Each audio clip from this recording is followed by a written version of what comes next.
Do you guys want to see something cool? I want to show you something cool. It's a video. It's been watched over 9 million times. It was produced by a guy by the name of 8 Booth. It's a cool name. He's a high-flying daredevil that would trespass on hotel property.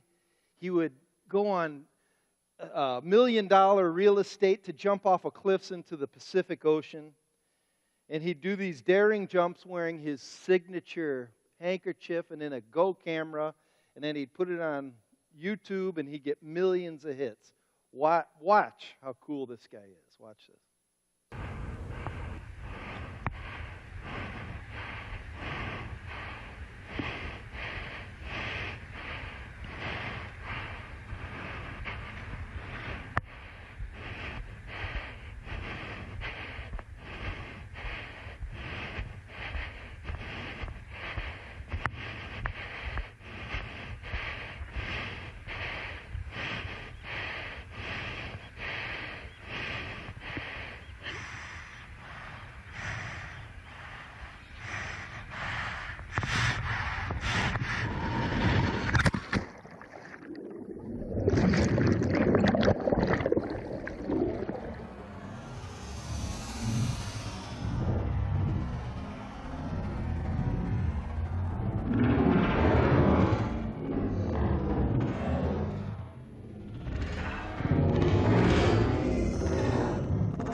Isn't that cool?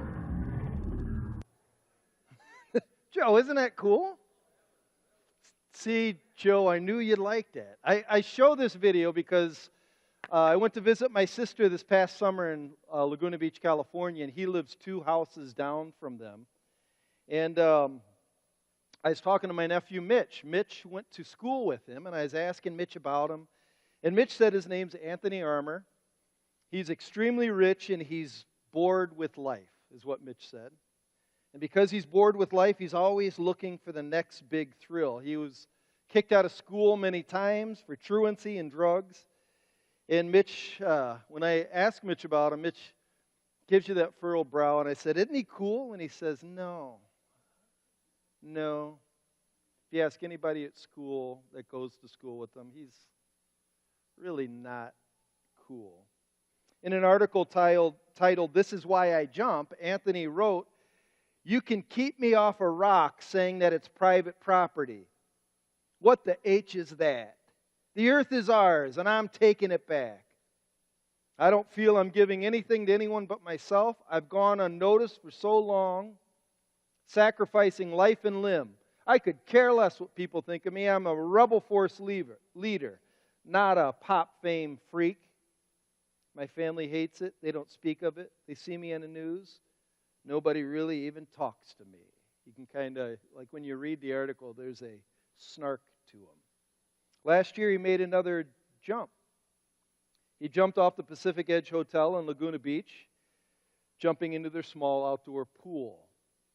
He missed. Before entering the pool, after jumping 6 stories down, both of his feet smashed into the concrete, shattering all the bones in his ankles and heels.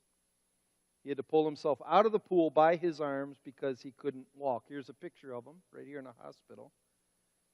Not only was he arrested for trespassing and reckless behavior, but his hospital bill was sort of steep. $250,000. To help pay the bill, he opened up a GoFundMe page and he wrote, "Pool drop 8 destroyed me, man. Both feet shattered as well as my heels. Help me. Just seeking a little support to keep doing what I'm doing, or else I'll be working the rest of my life to pay this off. Asking a small favor from you, a donation of any kind, would be phenomenal." One person who followed all of his YouTube videos wrote to him on his Help Me account, "Not trying to be cruel or anything, you're a pretty rad dude, but you did this to yourself, man. Have a good recovery. No donation offered." Here's the moral. Sometimes it's really not cool to be cool. Not only that, sometimes it's straight up deadly to be cool. And today we're going to talk about that. And the title of this message is called Not Cool. Because there's some things in this world that are not cool. If you could open up to 2 Peter chapter 2, we're going to look at 1 to 9. 2 Peter 2, 1 to 9. Peter is writing to a group of people that are scattered throughout like Rome, Asia. And there were, I would say, Christianity was starting to take hold, and there were false prophets and false teachers that would come teaching, but they were false. They made a lot of money off of the new believers. And so he's writing, warning people about that. He begins in verse 1 by saying, "But false prophets also arose among the people, just as there will be," he's saying there will be, "false teachers among you, who will secretly bring in destructive heresies, even denying the master who bought them, bringing upon themselves swift destruction. And many will follow their sensuality, and because of them the way of truth will be blasphemed. And in their greed they will exploit you with false words. Their condemnation from long ago is not idle, and their destruction is not asleep." Let's stop there. So he's going to talk about false prophets, what they're like, and what is their reward. And it's not pretty. In other words, we might think they're cool, but they're not.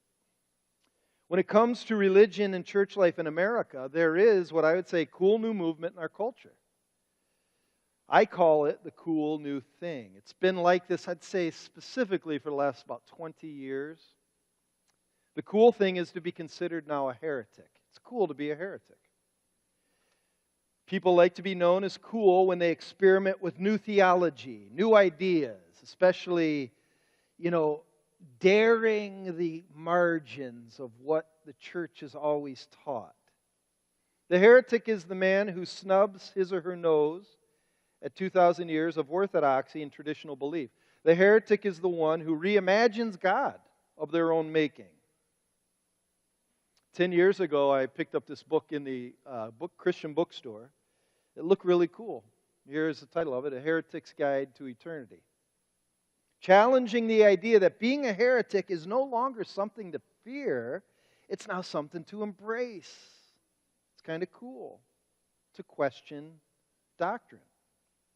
A person who was really influenced by this train of thought and really liked this writer, the writer Spencer Burke, who had a lot of influence on this guy, is a man I mention every once in a while because I think he's a perfect example in our time of what heresy looks like, and that is Grand Rapids' own heretic himself, Rob Bell. A month and a half ago, he came out with a movie called Heretic. So I'm not calling him that, he's adopting that name. Last month, this documentary in its trailer said, with his signature mischievous smile, saying, "Somewhere along the way, the Jesus movement got hijacked. The religions have failed.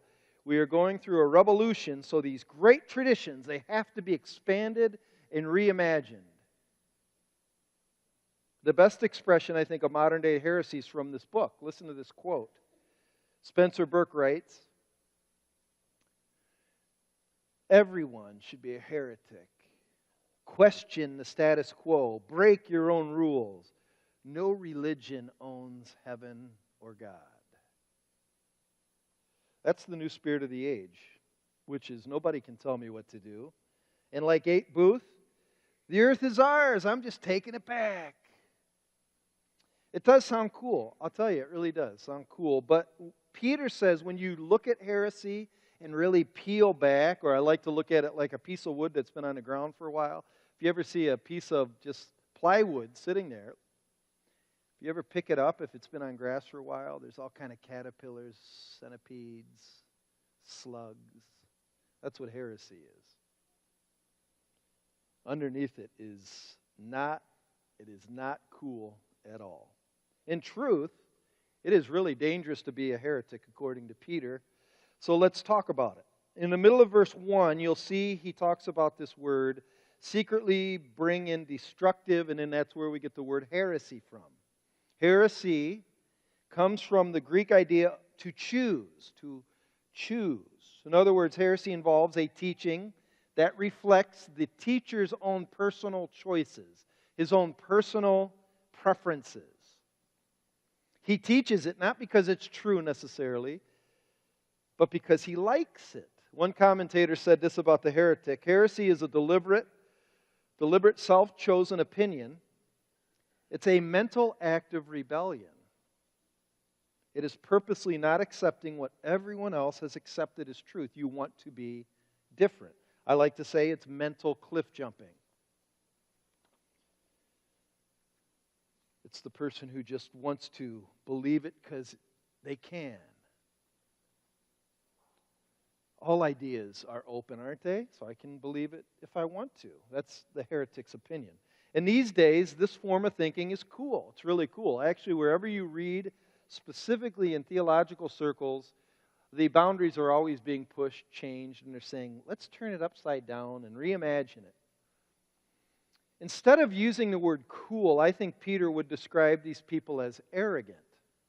Not cool, he'd say they're arrogant. Arrogant in the sense that they don't listen to the voice of the wise people who have gone before them. If you think about it, for 2,000 years, there have been some pretty brilliant people.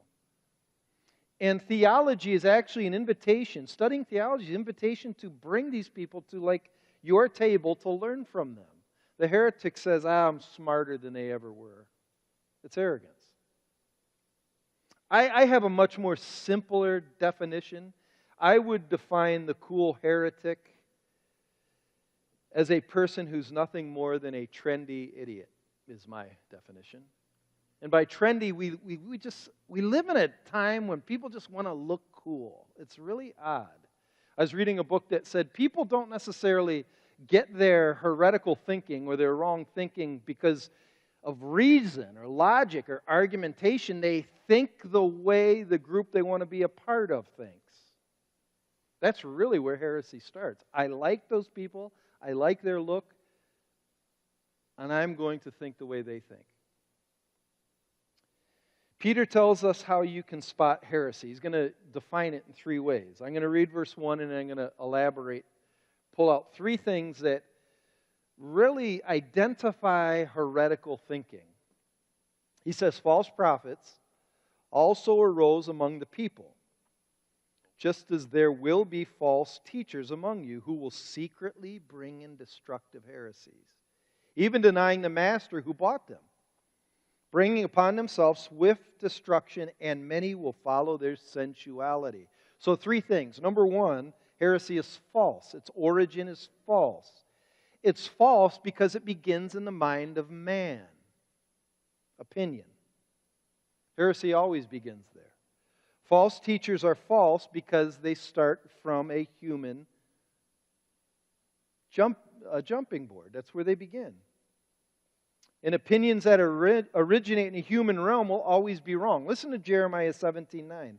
The heart, meaning the source of human understanding, the heart is deceitful above all things. It lies. Ecclesiastes 9:3 says, the hearts of the children of men are full of evil. And in Romans 3:11 describes the person outside of God, or starting from a human perspective. No one knows, no one understands, and no one seeks God. So if you put all those three things together, starting from a human perspective, we can lie to ourselves. Usually our intention has some evil to it, and we really don't know God without Him revealing Himself to us. So when a man leaves the clear teachings of God and begins from the starting points of his own opinion, it's always false.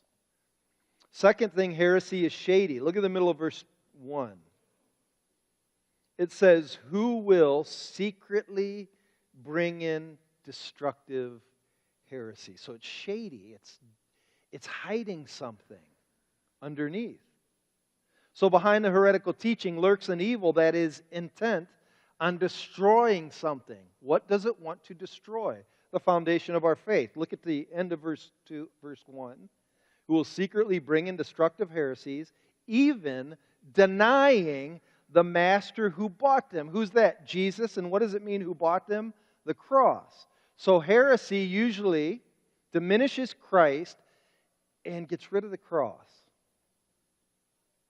Doesn't like the idea that we need somebody to die for our sins. It hides the gospel, especially the focus of the atonement. Here's the thing about heresy. It looks good. It sounds good. It dazzles. It entertains. Heretics usually, good heretics, man, they tell stories that tug at the heart. They give you very pragmatic self-helps. They can make you cry. But usually in the meantime, they leave out Jesus. Where'd Jesus go? Well, and they'll say it like this. Well, I want to appeal to the non-Christian. I want him to first hear me, and then I'll introduce Jesus. But the truth is, they really don't. Look at what 2 Corinthians says. Go to 2 Corinthians 4.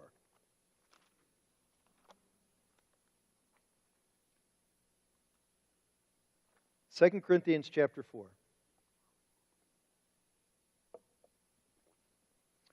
And this is Paul's approach to teaching. Begins in verse 2, 2 Corinthians 4:2. But we have renounced disgraceful, underhanded ways. We refuse to practice cunning or to tamper with God's word. In other words, he's not shady. He's not deceitful. He's not hiding anything. But by the open statement of the truth, we would commend ourselves to everyone's conscience in the sight of God. And then here's the key. And even if our gospel is veiled, or if our gospel's hidden, it is veiled to those who are perishing. In other words, when you talk to people that are heretics, they usually come off as, I just want to be understood by the non-Christian. I don't want to be so open about the gospel. So I'm going to kind of hide it in some interesting stories. But what happens is when you hide the gospel, the Christian kind of understands what you mean, but the non-Christian has no clue you're really talking about Jesus, or the need for a man to die for your sins. And usually the heretic will say, I just want to be relevant, which means let's leave out Jesus and his death. But all Paul ever taught was Jesus and him crucified. So behind the glitter and gleam, behind the self-promotion lies worms and snakes. A couple of years ago, I was laying out this brown tarp. I was pulling some leaves off of the yard, and I brought them into my woods to dump the leaves, but it got all wet. So I laid out my brown tarp on some soil, and the brown tarp looked kind of like the soil, and it was hot out. The sun was beating on the brown tarp, but I didn't really think that this brown tarp was an incubator for snakes. They all slithered underneath it. I wasn't thinking about it. I went to go do some weeding in the garden, and I went to get the brown tarp, and I lifted it up, and they went after me. Like Indiana Jones, I'm like, I hate snakes, and that's what heresy does. Heresy is so reasonable, so justified, so calm, but underneath is this snake that wants to bite and kill the message of Jesus. It's dangerous. And then the third thing, look at verse 2. Verse 2 tells us the third characteristic of heresy. Many will follow. Many will follow. It's popular. It's popular. And here's the reason why. Many will follow because it appeals to their sensuality. In other words, it will be popular because people like it, because it will allow them to continue in their sexual freedom. It usually talks a lot about material success, having pleasure and finding comfort without the condemnation. Really what the cross is all about is condemnation. When you get rid of the cross, hey, we're all okay. We're all okay. We can have our best life now. Isn't that nice? It's nice. That's the whole point.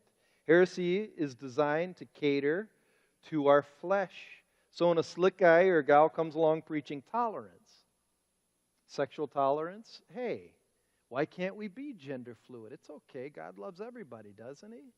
He does. We can teach health, success, progress, and then people will hear that and they will lap it up like a kitten does a saucer of milk. They can't resist it. Listen to 2 Timothy 4:3. The time is coming when people will not endure sound teaching, but having itching ears, they will accumulate for themselves teachers to suit their own passions. Tell me what I want to hear. In verse 3, look at verse 3, it says, man, they're making bank on you, and in their greed they will exploit you. Exploit means they're making a lot of money off of your gullibility.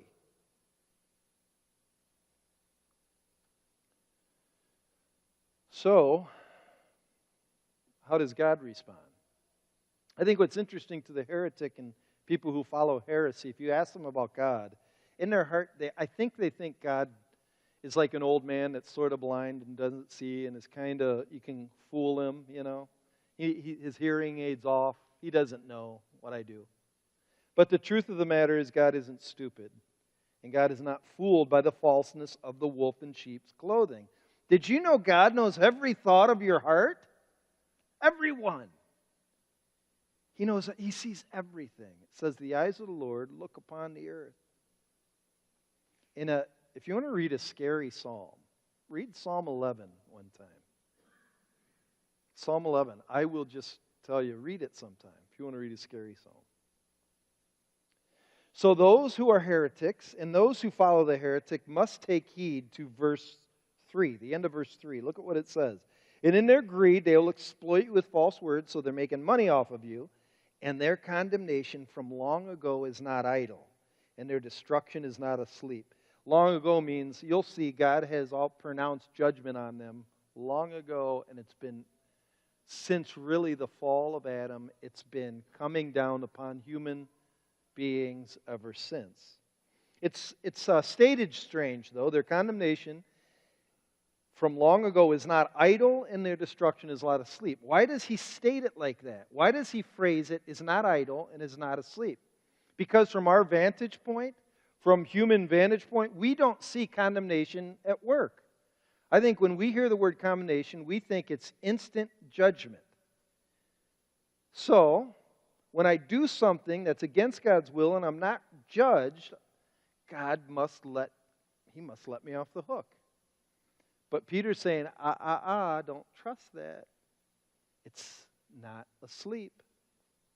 This to me is the tricky part of God's judgment. You can look at it like it's the way dry rot in wood works. If you look at a piece of wood that has dry rot, at first you don't notice it. The outside of the wood looks good, but inside is bacteria eating the wood.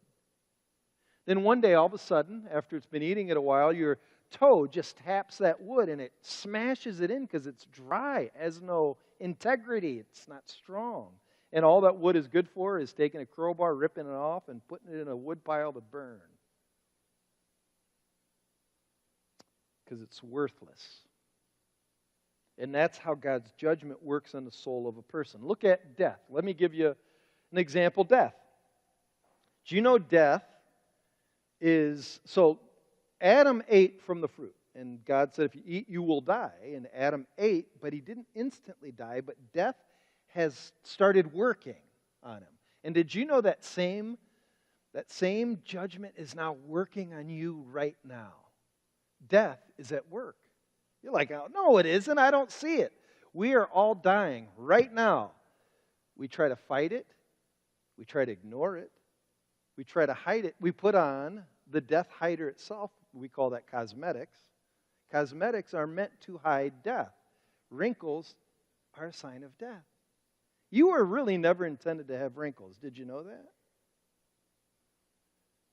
But death is certain, and it is working in your body right now, ever so slowly. It marches on, and like dry rot, it eats at your soul. Why do older people seem to go to the doctor more often than younger people? Because you're dying. We're dying. We think we're so strong. Man, I'm going to live forever. I got up this morning and my knees hurt. Like, what is wrong? It's death. It's killing me.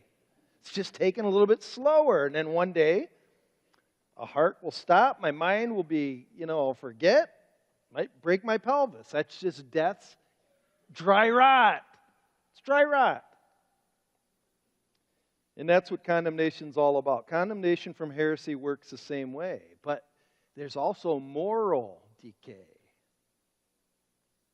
When you believe heresy, it does something to you.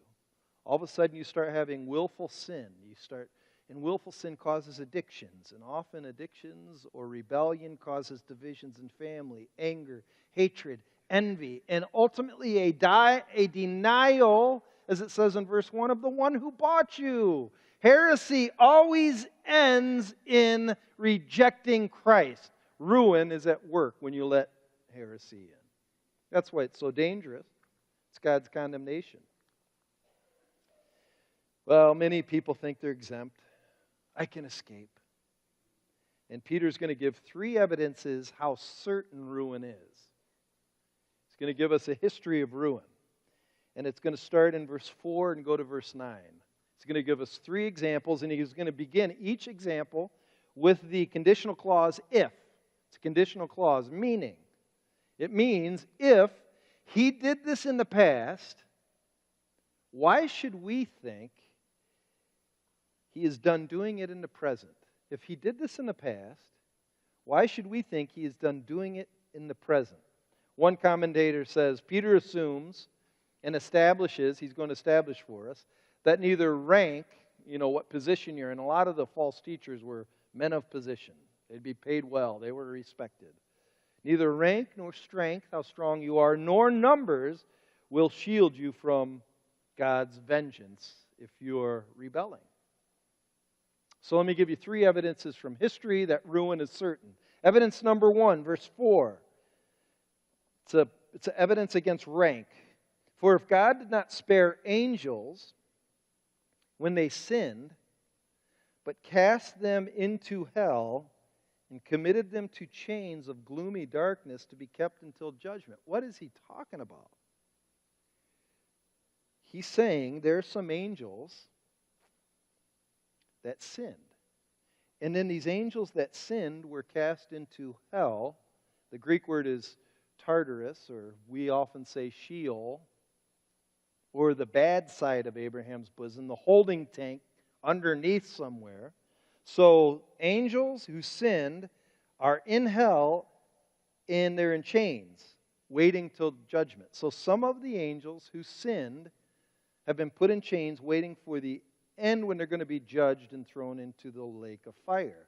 So you're like, well, when did that happen? There's like 40, 50 pages you can read on this.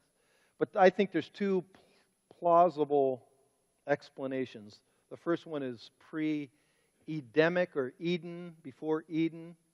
It says that God created the angels, and there was one he created named Lucifer. And Lucifer, it says in Ezekiel, saw himself, and he grew proud. And in Isaiah, it said he wanted to be better than God. He wanted to lift his throne above God. And so he was cast down. I see it like this. I think Scripture affirms there's 3 heavens. Heaven number 1 is the material world we see. Heaven number 2 is where there is a spiritual realm where angels and demons fight. The 3rd heaven is where God's throne is, and only perfection can live up there. And so I think Satan, when he sinned, was thrown out of heaven 3 into heaven 2. Jesus said, I saw Satan fall like lightning. And Revelations has this idea that he pulled a 1/3 of the angels with him in rebellion. And so this seems to assume some of those angels who rebelled, God put in jail somewhere. And Revelation hints that they're going to be let go at the end of the world to curse the world. Kind of creepy stuff, isn't it? Do you believe that? Todd does. If Todd believes it, I believe it. I believe it. There is also another speculation. You can read up on this if you want. This is even creepier, if you like creepy stuff. Genesis chapter 6 talks about the sons of God fell in love with the daughters of men. And some people think those sons of God were angels that actually had relations with human women, and they had as offspring the Nephilim. And they said the Nephilim are these mighty gods, and Goliath was one of the Nephilim. That's some speculation. I'm on the pre-Eden camp. So what he's saying, if the angels, these incredible beings of rank, were condemned by God, who do you think you are to think you're going to escape? Then he gives another evidence. Evidence number 2. This is more severe. Read this in verse 5. If he did not spare the ancient world, but preserved Noah, a herald of righteousness with 7 others, when he brought a flood upon the world of the godly. So here's the story. You probably know the story. It is speculated that at the time of Noah in Genesis, there were as many people alive on earth at that time of the flood as there are today. And the reason they speculate that is because they lived a long time. So Methuselah lived 900 years. How many kids could you have in 900 years? And if your kid lived 500 years, you would have a lot of grandkids. So there's speculation that there was as many people alive at the time of the flood as there is now. Could you imagine a worldwide flood right now on the earth and only 8 survive? That's really harsh. Like, that's severe. And here's what he's saying. If God did that to billions, millions, let's say, billions, do you really think you're going to escape when you snub your nose at God? And then he gives one more. And this one, I think, is the most, I guess you could say, culturally relevant story. We find it in verse 6. I think it's one of the most heinous stories in the Bible. I remember the first time I read this story, as a kid, I'm like, gross. That's gross. That's how I felt first time I read it. And I'm like, that wouldn't happen. Let me read, verse 6. If by turning the cities of Sodom and Gomorrah to ashes, he condemned them to extinction, making them an example of what is going to happen to the ungodly. What happened in Sodom and Gomorrah? Here's the story, a guy by the name of Abraham. Abraham's walking along the road. He's got a nephew, Lot. Lot lives in Sodom and Gomorrah. Sodom and Gomorrah was actually a really nice area of land. It was a fertile land where there's a lot of farmland, but they were wicked. How wicked? Well, God told Abraham, I'm going to destroy them with sulfur from the sky. Actually, if you want to do something interesting, you can look up archaeologically the findings on this, where they found like sulfur material where they believe it was. Anyhow, here's what happened. Abraham said, God, can you spare Sodom and Gomorrah if you find 50 good men? All right, if I find 50, I'll spare it. And then Abraham kept kind of bartering with them down to 10. But if I can find 10, I'll do it. Well, he couldn't find 10. That's how wicked the town was. So what he did is he went to go get Lot out before he sent the sulfur, and he sent 2 angels to warn Lot. Angels, often in the Old Testament, took on human form, looked like men. Because sometimes the angel could be, there's 3 men there. It was actually an angel. So 2 men walk into Sodom and Gomorrah to go see Lot. As they're walking through the center of town, all the other men notice these 2 men. Why did they notice these 2 men? Because they wanted to have sex with them. Lot says, you guys, come in my house.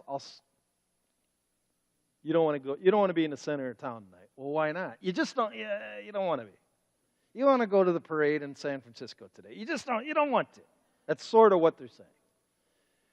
So the angels are like, no, I want to go out there and warn them. And Lot's like, you know what? I'm going to go offer my 2 young daughters to those guys because I know you guys are angels and I don't want you to be affronted by these guys because it's bad. And so while the guys were in there, Lot had the door closed and the whole town came to beat the doors down because they wanted to have sex with these 2 angels. And I remember reading that going, that is gross.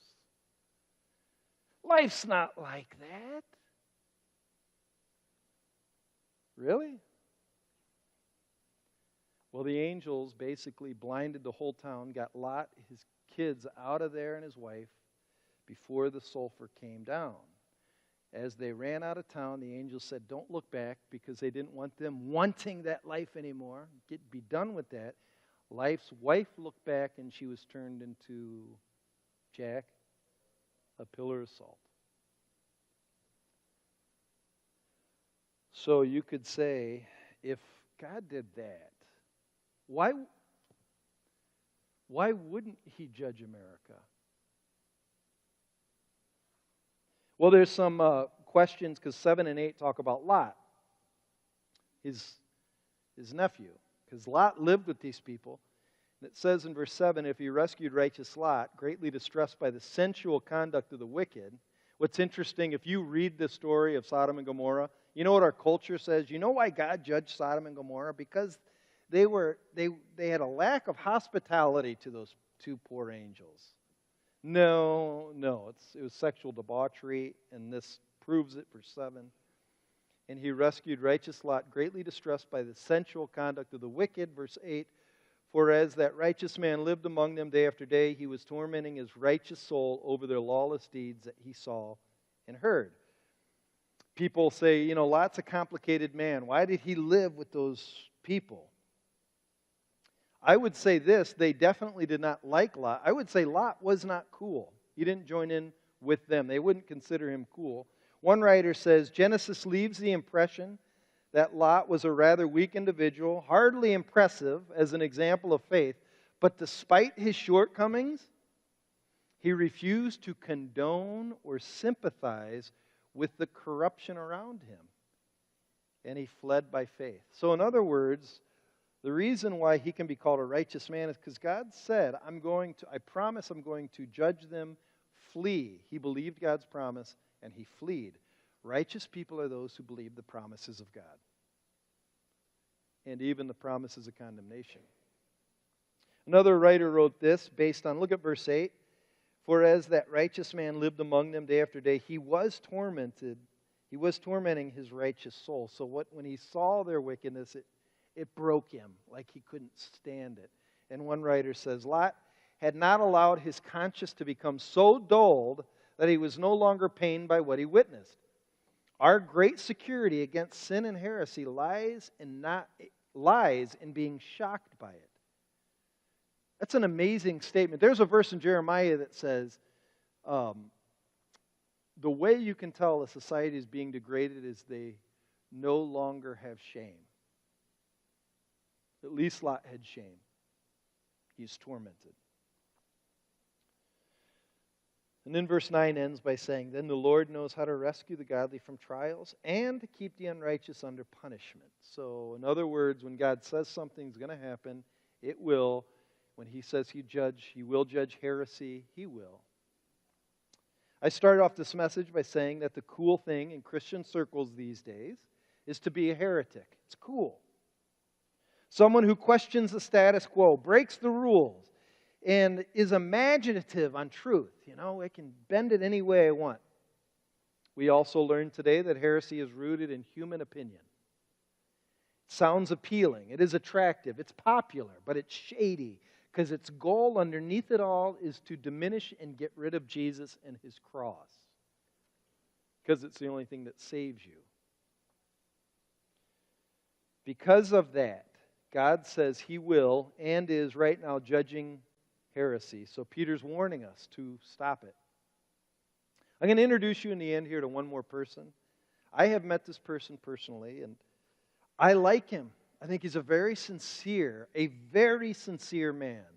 He really is. Here's his name. His name's Kent Dobson. He's the former pastor of Mars Hill. Mars Hill is the church that Rob Bell built. I showed you at the beginning that thing, the heretic, Rob Bell's church. Kent Dobson was Rob Bell's main disciple. So you can say Rob Bell's the heretic. He is the disciple of Rob Bell. After Rob left to go surf and explore new ideas in California, Kent took over his church. And I got to tell you, Kent is a very genuine, sincere man. But he wanted to continue the type of church that was established by Rob. And here's what he says. And not to quote yet, Andrew. You're good. Very excellent. Here's what he says. Mars Hill was meant to have the same gospel, but to deliver the message in a more hip way. Specifically, I wanted a cool church, and there's, air quotes. I wanted a cool church with, air quotes, cooler shoes than a traditional church down the road. Those are his very words. He wanted a cool church. Cool. And he dresses cool. Like he would wear that jacket and those jeans. I mean, he is cool. He just is. But then, just like his teacher, he started questioning the status quo. That was how he preached. And he liked to break the rules. He said, I not only began to question the packaging of traditional church, but also the message, the gospel. 2 years ago, Kent no longer felt he could be a pastor. And all this stuff, by the way, is for public record. I'm not trying to slant. I'm just telling you, he is Rob's disciple. 2 years ago, he no longer felt he could be a pastor, so in front of his church, he resigned, and he gives the reason why. Listen to the reason why he had to quit pastoring. I've always been, and I'm still drawn to the very edges of religion. He likes to jump off the roof of faith in God. I've said a few times that I don't even know if we know what we mean by God anymore. The reason he left is because he even said in his own words, I'm not even sure if I know who Jesus is. Heresy is real. Heresy is really destructive. You may be tempted to want to jump to new and exciting, to break the rules, to abolish absolutes, to be the new bandwagon, is to say everybody can have their own truth and believe in God their own way, because all that matters is the brotherhood of men. You can do that, but remember, to God, heresy is not cool.